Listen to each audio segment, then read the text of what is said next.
What's going on YouTube? So it's the second video we're going to record today, but this won't be up for a few days though. Um, but I did want to talk about Japanese Pokemon cards, and this kind of came up because a lot of people that want to get into the business, they're going to do what I did and was recommended by, I'm sure most of you guys know, PokeNE. He started with Japanese cards. And so I want to talk about that because what I've said before about starting with Japanese cards was true at the time. I am not so sure that is something that is going to work right now. If you don't know, have been following over the past couple months, Japanese cards have just exploded in value. I'm not going to go too deep into it. There's been plenty of content that's already kind of rehashed that. Long story short, it has to do with as English prices go up, foreign language cards have become more attractive, which means more people have started buying those.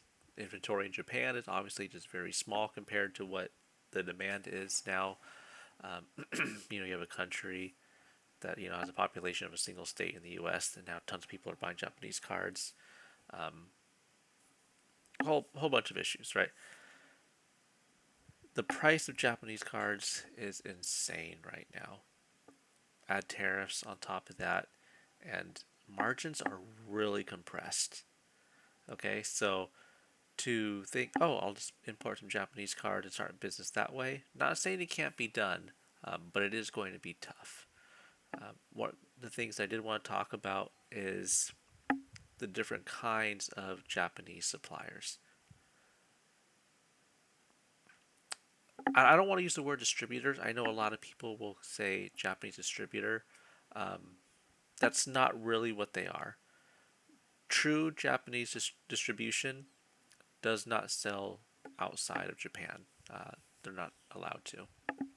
So anyone that you are getting product from, it's going to be through a third party, right? They have access to distribution. They own a shop. They're picking it from secondary, whatever it is. You're dealing with a middleman here, and that's kind of what I want to talk about because there are couple different types, and it's important to know what they are, how they operate, and where they might fit in your ecosystem if you are looking to utilize one of them to either start your business or if you're like me, you've already established yourself and you are dealing with that kind of product, how it fits into your operations. I will say that do I sell a lot of Japanese product? Yes. Have I been de emphasizing it a lot over the past month or so? Yes. Right. It's just the price I would have to sell it for is not something the market will really sustain right now. Versus, I mean, by the time I sell something, my cost to replace it is already going to be more than what I just sold it for. So the price has to like jump every time I do a restock. It's just silly right now. Anyways, um, so just understand you are not dealing with true Japanese distribution. Okay, moving on. What you are dealing with will be, well, one of the types could be a shop owner, right?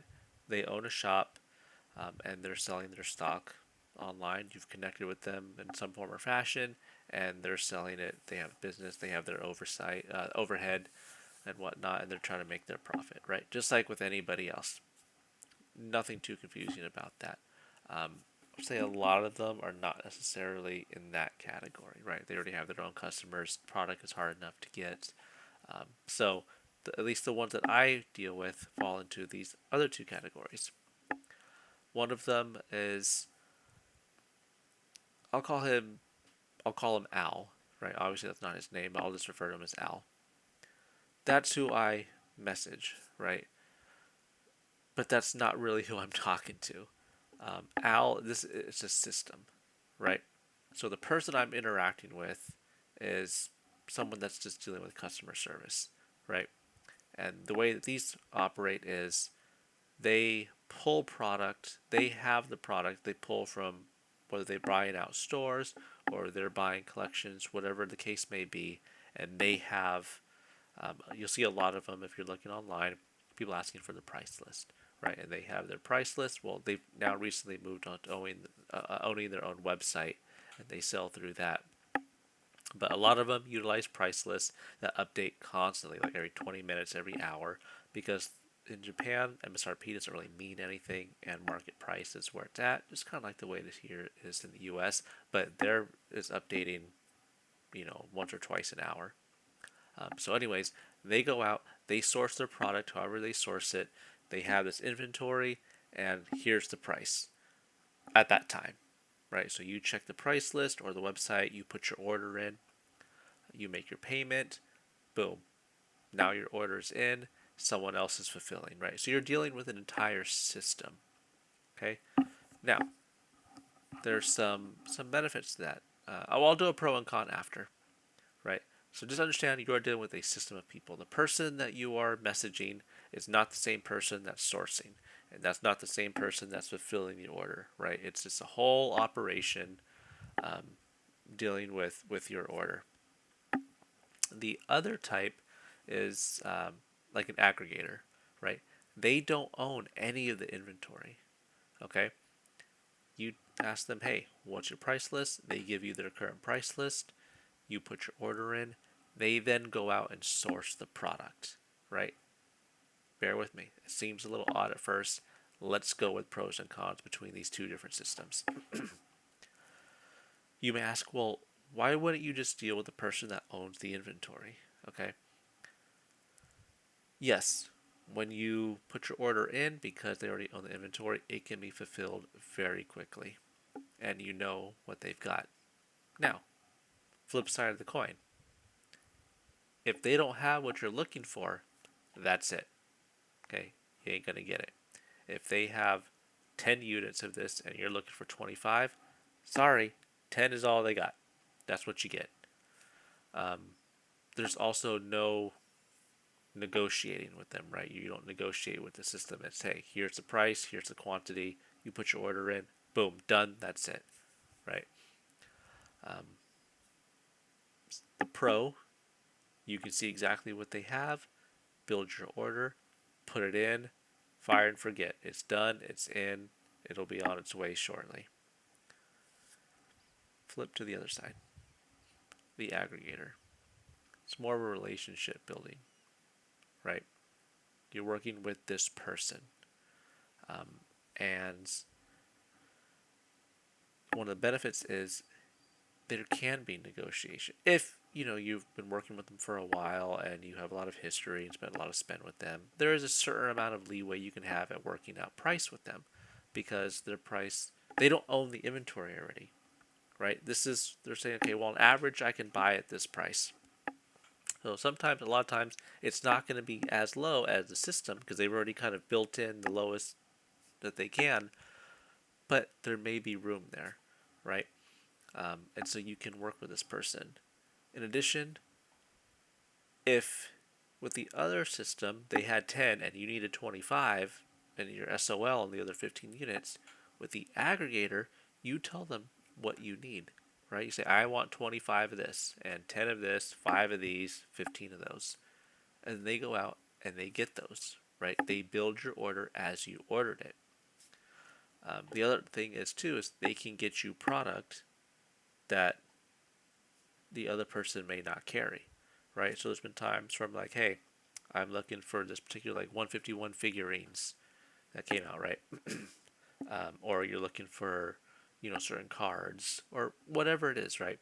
You can tell them, this is what I'm looking for. What's your price?